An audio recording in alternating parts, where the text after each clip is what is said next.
tak tak tambahi kegembiraan ya, aku kangen karo Mbak Gel lagi. Aku kangen karo Mbak Gel. Satu nomor tadi India, kalau Arab Anda sudah tahu Kiai Kanjeng sering membawakan lagu-lagu Umi Kulsum juga yang sangat sukar sebenarnya, tapi bisa digamelankan oleh Kiai Kanjeng. Sekarang kita minta satu lagu dari Maroon 5. John. Yuk, Mbak Gel siap ya? Mbak Gel.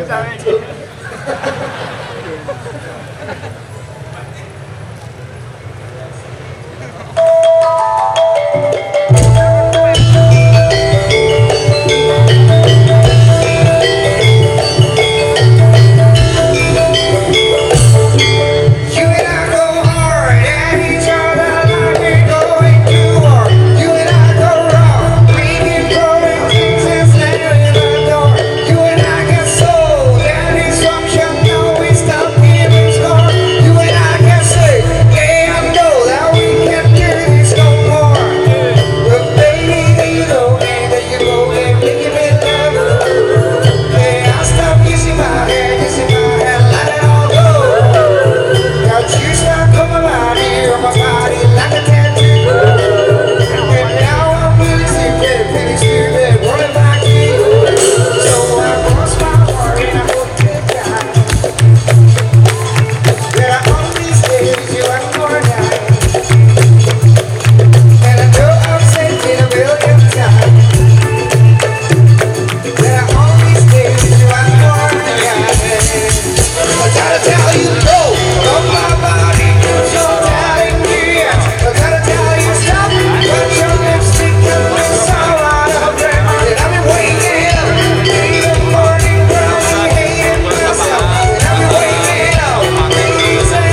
sehat, Mbah. Yo, geliak. Saya sakit didadak, Mas. Ya. Kon boten ya. Yo ra iso. Karang ya. Jenenge geliak kok didadak. Ngeten, Mbah. Niki kan wau kan napa? Pun bar lagu barat wau nyanyi lagu barat wau terus wau langsung disambung tek cublak suwung. Terus wonten gundul kacul. Nah, menika saya sebagai generasi muda, Mbah, ingin belajar kepada panjenengan bagaimana caranya untuk menghargai masa lalu. Aku jadi romantis. Kok romantis itu sebabnya apa? Kelingan zaman aku cilik biyen isih ana lagu kaya ngono kuwi. Aku setengah kaget. Lagu Casisus apa cara iso tiba-tiba langsung gundul-gundul pacul cublak-cublak so iki mau ceritane piye kowe Kang Sultan pinak jinggo apa piye? Ya jane Kang Sultan Bangkil. Ning janjane nang atiku lho atiku aku seneng banget. Ngatasi kowe cah milenial. Ya. Isih gelem nguri-nguri, isih gelem nyanyiake lagu-lagu warisane mbah-mbah kita zaman biyen.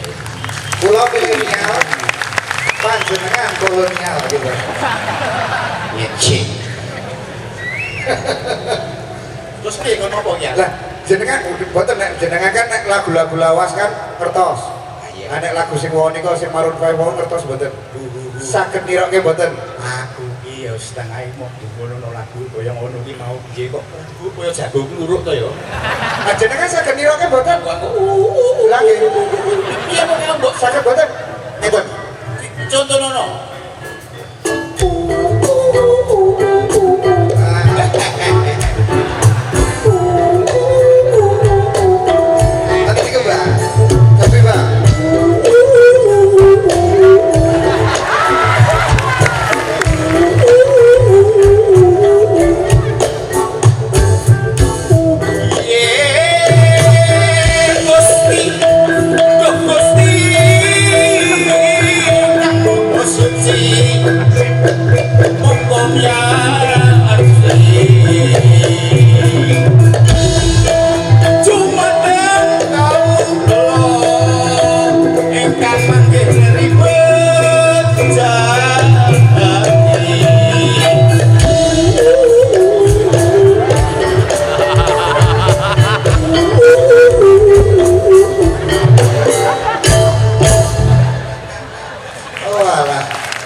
Lawas jadul. Sama saiki ngene iki. Cangkeme ngene iki. Au ber Maroon 5 terus. Kuwi pancen wong lawas. Wong zaman dulu, wong jadul. Dadi sak nyanyi-nyanyiku mbok lagu Casisus cara Inggris metune tentene yo uro kobul. Ngoten niku. Lah kula sebagai generasi muda niki kedahe pripun? Harusnya bagaimana? Nah, menurut pengertianku, gue sebagai cah nom generasi muda itu tuh gelem isih kelingan karo lagu-lagu kesenian apa wae, yo tari, yo musik, yo sastra, nguri-uri warisane wong mbah-mbah kita zaman biyen.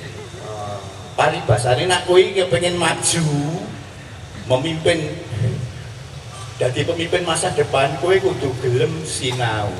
Cara dene kaya panah.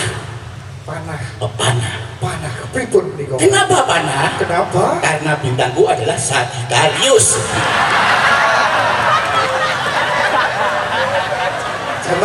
Zaman dulu pun nonton nggak bagi zodiak nonton niku kan?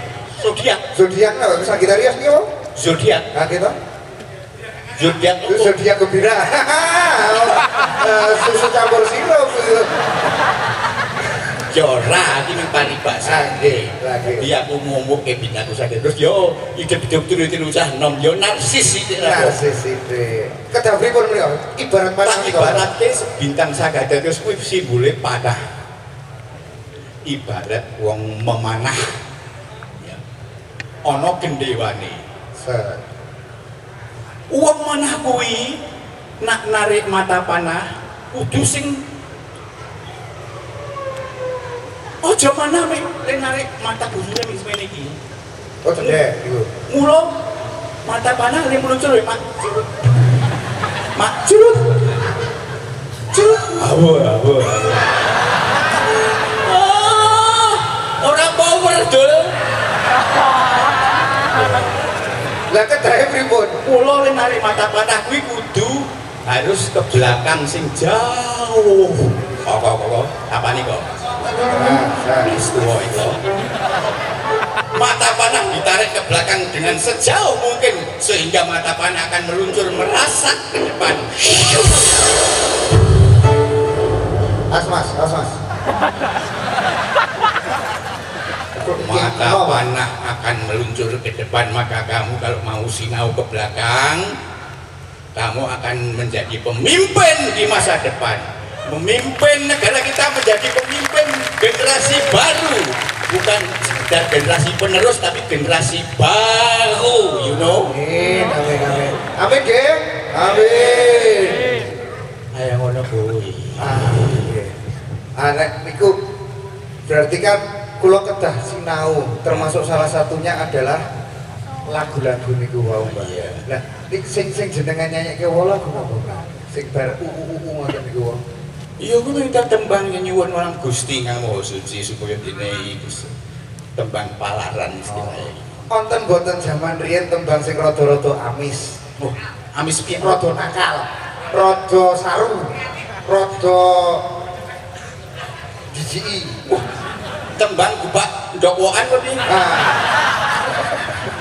Anyar. Wonten boten ya, Mbak?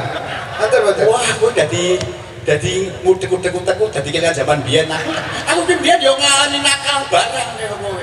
Aku dadi kaya kan ono tembang biyen sik rada amis-amis sik rada nakal. Ngene iki tembange. Amis tur pliket niku ya.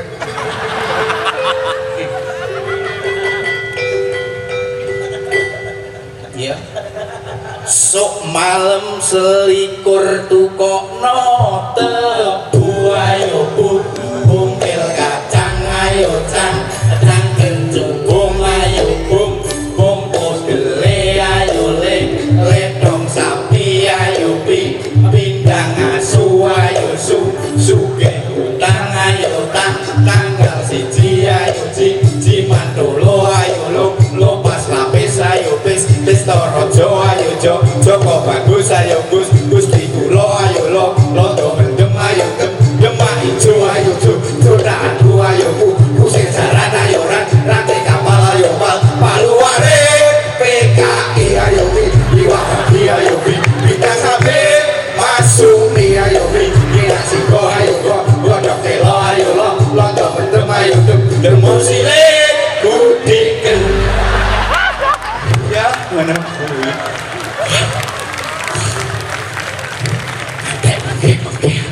Niku amise mau bagian burito ini niku, Bang. Jejane mboten amis sih rada-rada badhek. Wonten mboten sing kira-kira luwih amis, luwih saru ngoten. Ayo. Wonten mboten, Mbak? ya siji kasih ya.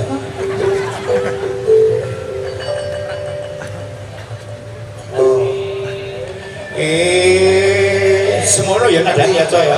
Aku ngerti nek iki. Aku saru. Siji, loro, telu. Esok tuku leno nyakit botol. Kanca lawas dijatulan menyang kali. Pelem. Alam iku kecundeng luwih jeruk. Tumo. Tumo iku makone ana ing rambut. Jempol. Jempol sikil dalan kena patil. Itu kuwi dolanan ora apik. tempol. Tolong yen mikeren besetke kulit. Silet. Silet iku dijupuk aja dicawuk. Gawang. Kawan bal-balan jaringe arep ritil. Pentung.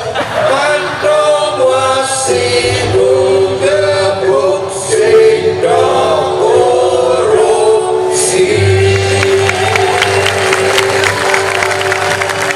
Oh, sampun saya, Mbak. Saya. Nggih, monggo kula aturi. Terus ya? Nggih, leren rumiyin. Alhamdulillah ya Allah, awetkanlah, abadikanlah kegembiraan anak-anakku ini sampai ke akhiratmu kelak. Amin ya rabbal alamin.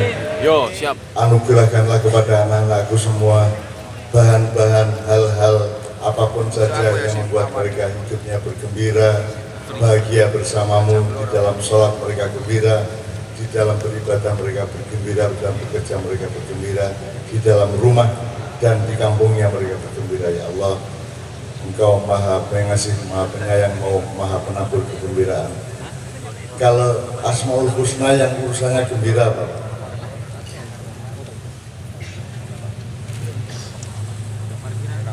ya Rahman Rahim juga otomatis akan memberi kegembiraan. Assalam.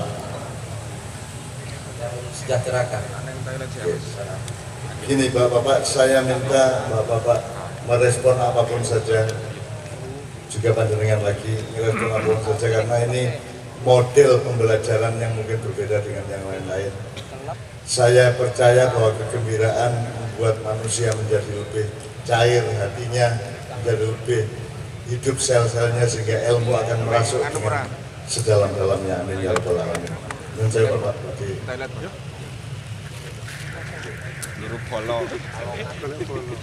kalau enggak saya akan buka sesi kedua, 3 orang saja pertanyaan.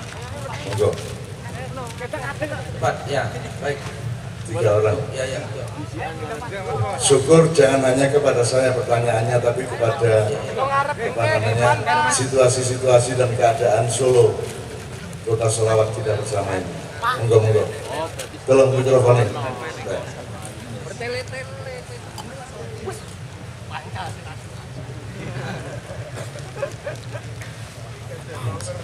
Bismillahirrahmanirrahim. Assalamualaikum warahmatullahi wabarakatuh. Alhamdulillah, wassalatu ala sayyidina Muhammad wa ba'd. Yang kami muliakan Cak Nun dan Pak Kiai Muzamil. Perkenalkan, saya Fatur Rahman dari Pemalang, Pak. Datang dari Pemalang, Pak.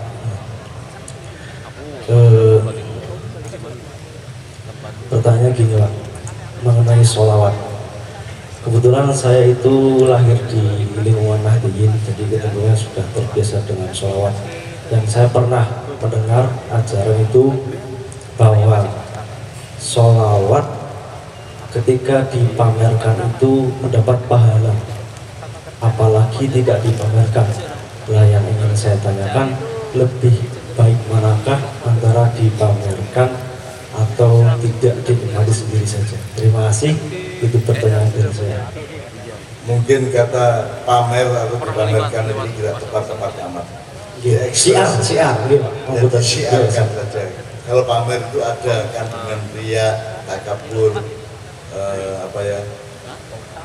yang menunjukkan diri. Ini kita tidak sedang unjuk diri, kita sedang unjuk sholawat. Jadi yang kita kedepankan adalah Rasulullah SAW, bukan saya. Saya selalu mengatakan, Anda jangan percaya kepada saya. Percaya, saya kesini ini untuk membangun bersama kepercayaan dan cinta kita kepada Allah dan Rasulullah. Jadi mungkin bukan pamer, tapi diekspresikan. Berjamaah. Dijamaahkan. Karena sholawat itu sebenarnya juga satu wilayah dengan tasbih. Sedangkan Allah sendiri mengatakan Subhanallahi ma fis samawati wa ma fil ardh, yang bertasbih pada Allah. Tasbih itu salah satu bentuk pensucian cinta. Nah, kata Allah yang bertasbih itu tidak hanya makhluk hidup, apa saja di langit dan bumi itu bertasbih kepada Allah. Ya, surat apa dulu? Subhanallahi surat Al-Kasr. Ya. Terima kasih. Beruntunglah Anda. Assalamualaikum warahmatullahi wabarakatuh. Assalamualaikum warahmatullahi wabarakatuh. Buat saya untuk Cak Nun, saya bertanya di luar tema ya. Saya mau tahu apa yang dimaksud ilmu sejati dan guru sejati itu apa, Kak? Sekian, terima kasih. Wassalamualaikum warahmatullahi wabarakatuh. Pak Muzamil, saya tanya, kalau di bahasa Inggris ada yang namanya the real truth. Jawa ki ono bener, ono pener. Bener orang karuan pener. Di pener itu ketepatan di dalam terapan kebenaran. Nah, Di dalam Islam ada benar yang sejati, apa? Hakikatul hak. Jadi benar kebenaran.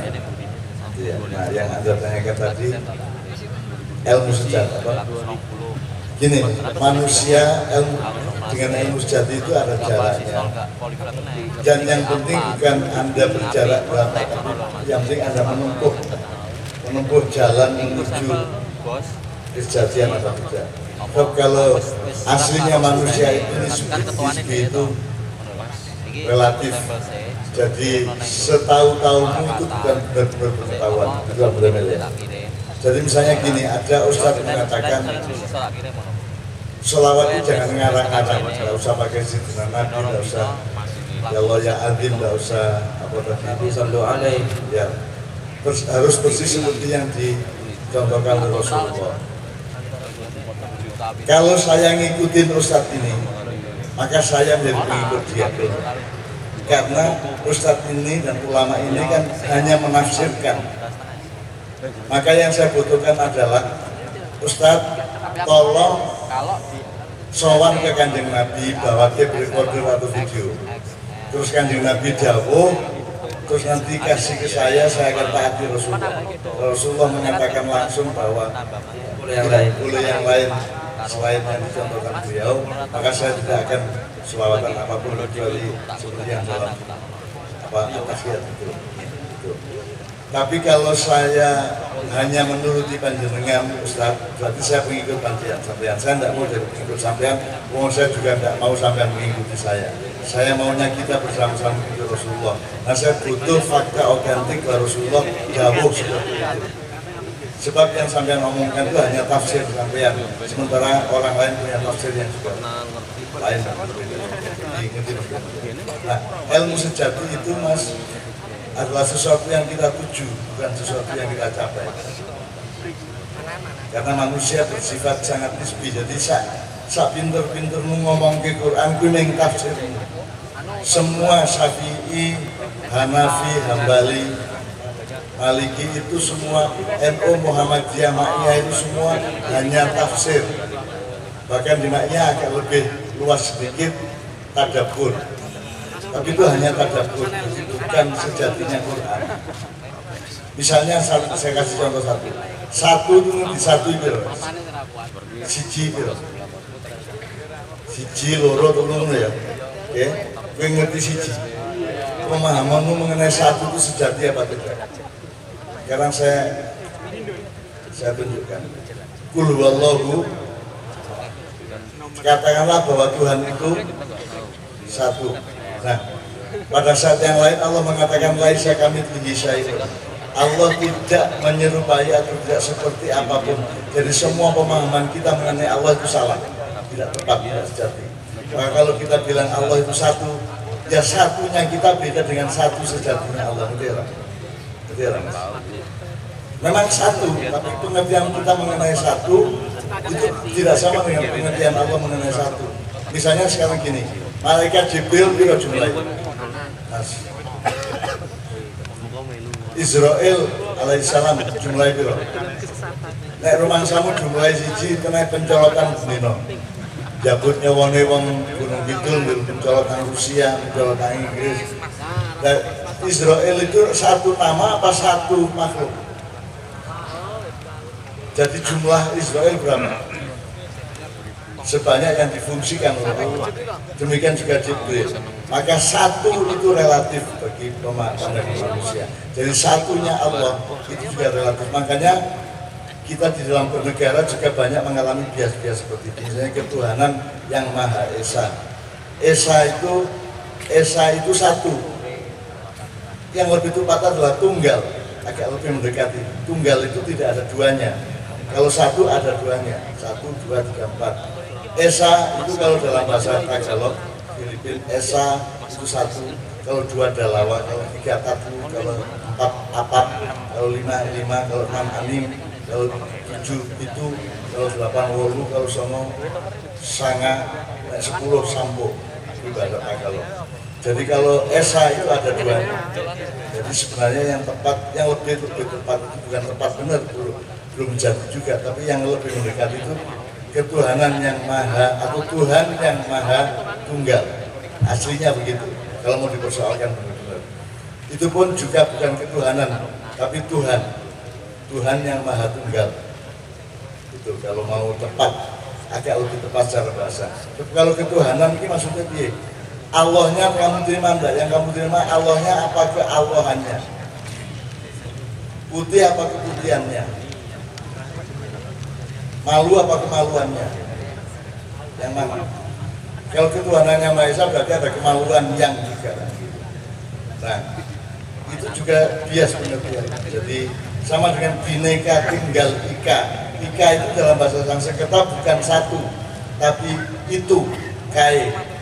Ya, kalau Jawa Timur iko loh kayak. Jadi bineka tunggal ika itu seharusnya bineka manunggal.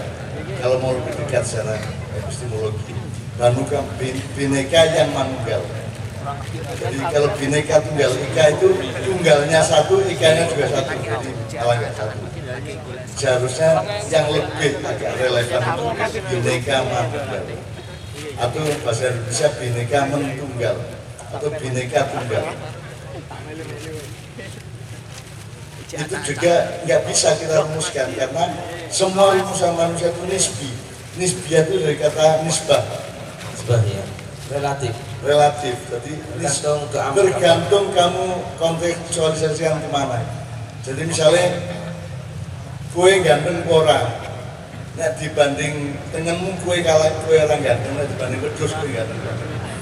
Nah ganteng ki relatif, ya ayu ki relatif. Uji ki relatif, apa wae relatif, itu namanya nisbiyah. Nisbiyah, bahasa Indonesia nisbi, bahasa Inggrisnya relatif. Iya neng ora neng iya. Jadi orang neng ora, iya neng ora iya teman. Jadi jadi kalau kamu cari ilmu sejati, itu dinamika menuju saja tidak sejati beneran. Ilmu sejati sintenan raiso. Meskipun gue bisa ngerasake iki wis rada sejati. Ning nek tenanan sejati ya Allah Subhanahu wa taala. Yang al-hakim min rabbika wala takunanna minal mumtarin. Oke. Ini Mas ya. Jadi yo aja banget pokoknya menuju aja. Kamu mengalir menuju dinamika ke arah kesejatian. Silakan berikutnya. Ya, silakan Mas.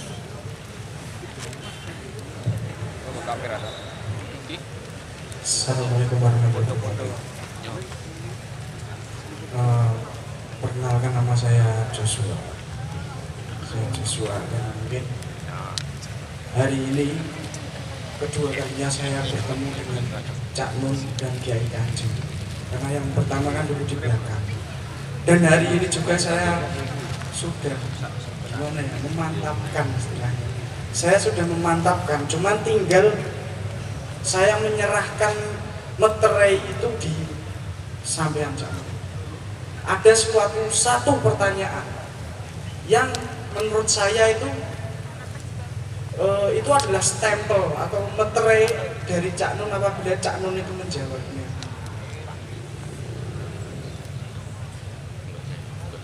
Saat tadi saya mendengarkan Kiai Kanjeng sholawat,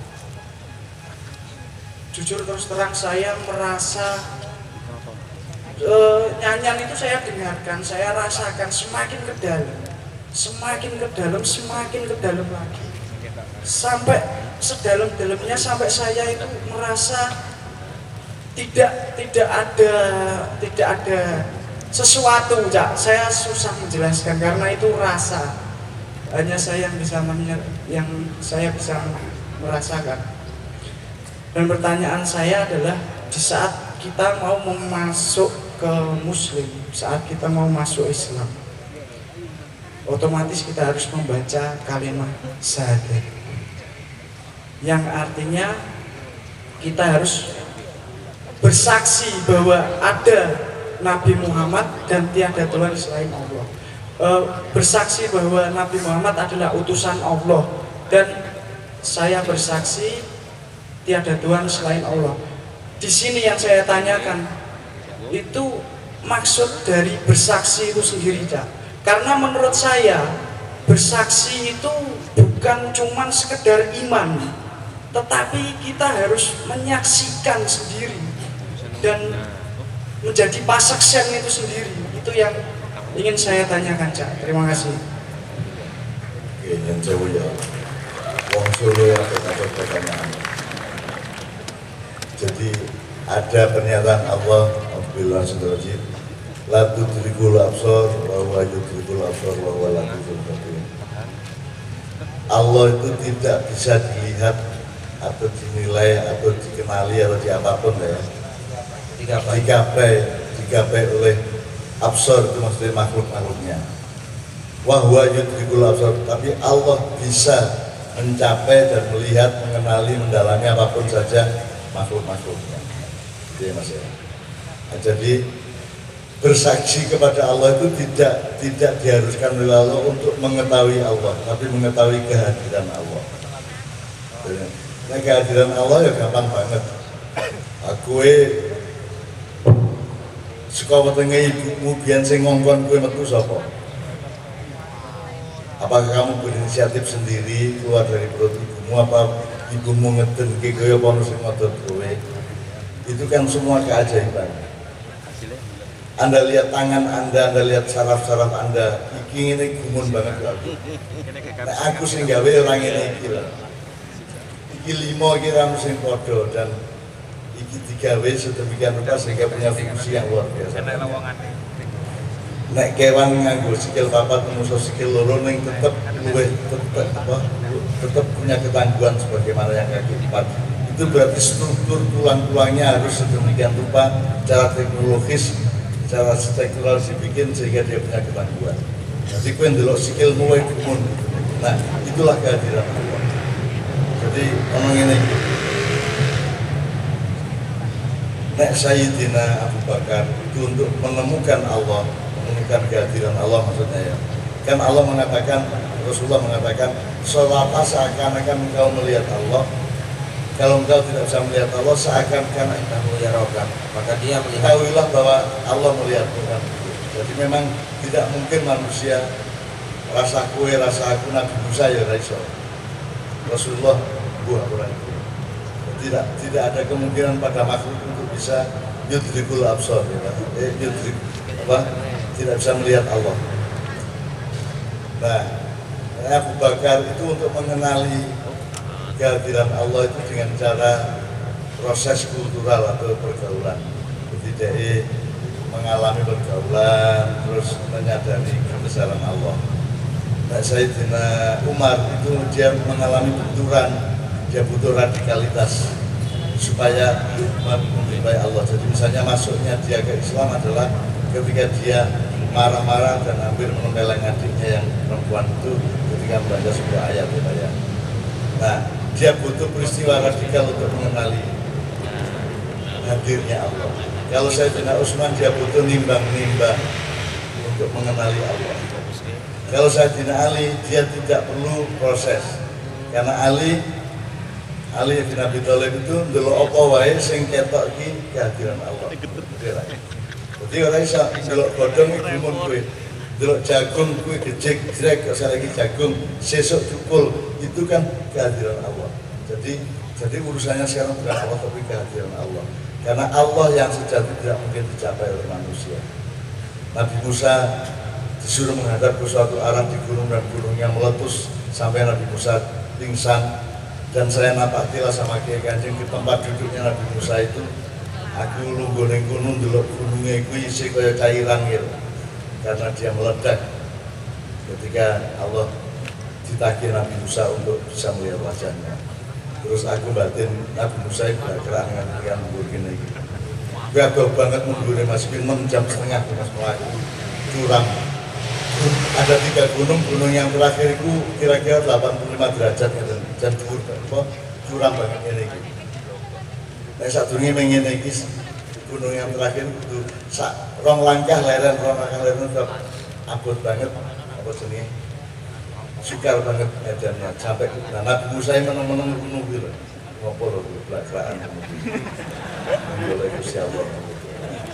Padahal waktu itu belum ada warung, ketika saya sampai Kiai Kanjeng banyak warung Jadi di satu gunung itu kira-kira ada 3 warung. Nanti di terakhir Islamianto itu hampir pingsan, dia tiduran di warung yang terakhir di atas gunung yang Tursina yang terakhir itu. Nah, saya Mas Bobit itu yang pakai keyboard itu juara 1 naik gunungnya Nabi Musa itu karena konsentrasinya bukan Nabi Musa, konsentrasinya mencari Ake. Maka dia sangat semangat naik. Nah, Ake itu juga jangan lupa, Ake itu namanya Yakut kalau dalam bahasa Arab. Dan Rasulullah itu disebut di dalam khazanah Islam Yakut. Tadi saya lantunkan Muhammadun Basarun walaisa kal basari bal huwa Yakut. Nek kowe karo aku mengkrikil waktu biasanya Kanjeng Nabi ki Ake. Intan berlian apa jenenge mutiara. Jadi batu yang sudah mengalami sedimentasi berpuluh-puluh abad yang kemudian menjadi sebuah mutiara yang tidak terlawan keindahan dan mahalnya. Itu Rasulullah SAW. Jadi sekali lagi jawaban untuk Anda adalah bukan menemukan Allah. Jadi Anda tidak perlu bersaksi atas itu kan posisinya keyakinan Mas, bukan posisi makrifat Mas. Bukan posisi kenyataan, tapi posisi keyakinan. Maka namanya iman. Ya makanya namanya. Jadi Kalau kelihatan mata bukan iman. ya. Jadi gini Mas, apa bedanya akal sama iman? Ilmu sama iman. Sesuatu yang bisa kamu capai itu yang kamu gunakan adalah ilmu. Tapi sesuatu yang tidak bisa kamu capai, kamu mencapainya dengan iman. Nah iman itu ya hanya itu sebuah jarak tapi kita percaya. Nah gue nek kehilangan iman terhadap Allah yang hadir dalam hidup ini kan angel juga orang. Jadi syahadat itu sebenarnya posisinya iman. Makanya syarat rukun iman tuh bukan rukun makrifat, tapi rukun iman. Maka bersyahadat itu adalah salah satu ekspresi iman atau peristiwa iman, percaya. Nek hadirnya adalah pantulannya, hadirnya tajallinya, bukan Allahnya. Allah yang mungkin bisa dulu. Dan Nabi Musa kan istilahnya gitu ya Pak. Nabi Musa kan jalur ya Allah untuk aku dari makhluk pertama. Terus Allah jawab, ya wis telat sa Nabi Adam ya. Nek ngoten kula kok didadekaken nabi terakhir, ya kowe kedisiken lairmu engko Muhammad. Yen ngoten kula tak mirsani pasuryan panjenengan. Mohon saya boleh memandang wajah tunggal Nabi Musa. Ya. Rabbi arini anzur ilaik. Wahai Tuhanku, perlihatkan aku sehingga aku bisa memandangmu. Itu permintaan Nabi Musa kepada Allah. Dan Allah menuruti, kamu lihat gunung itu, supaya kamu melihat wajah. Begitu dia noleh nang gunung, gunungnya bludos, dia semaput. Anak gue harap semaput monggo. Karena tidak mungkin Nabi Musa pun yang sangat dekat dengan Allah. Nabi Musa itu judulnya, gelarnya adalah Kalimullah, juru bicaranya Allah. Berarti kan sangat dekat sama Allah. Nabi Ibrahim itu Khalilullah, sahabat karibnya Allah, tapi bukan juru bicara. Nabi Nuh itu Ruhullah, Nabi Isa juga Ruhullah. Kalau Nabi Muhammad SAW Habibullah, kinasih yang Gusti Allah. Berarti juga lebih dekat lagi dari sahabat dekat. Kalau Khalilullah kan sahabat dekat lah ya. Sahabat Nabi Ibrahim itu sahabat, tapi Nabi Muhammad kekasih. Nah, kowe beruntung nglumpuk ning kene iki mergo ana Kanjeng Nabi Muhammad, dan Nabi Muhammad adalah kinasihnya Allah, dan kita adalah orang yang juga mengasihi dan mencintai Rasulullah SAW. Dan sekarang kita bingung mikir, Kanjeng Nabi ngerti lah acara itu, delok orang. Lah kowe mau tak takoni Kanjeng Nabi kira-kira mesem apa mengkerut, kowe ngomong mesem to, kira-kira Kanjeng Nabi mangkel apa nesu apa seneng ngono ta kowe. Nah dari mana kamu tahu kok seneng Kanjeng Nabi? Itu penglihatan batin. Itu kesimpulan dari hatimu, kesimpulan dari rohmu kan gitu Mas. Jadi pertanyaan Anda itu mudah dijawab tapi angel dicapai. Seperti Mas kira-kira ya. Bismillahirrahmanirrahim. Bapak saya mohon maaf atas semua kekurangan saya.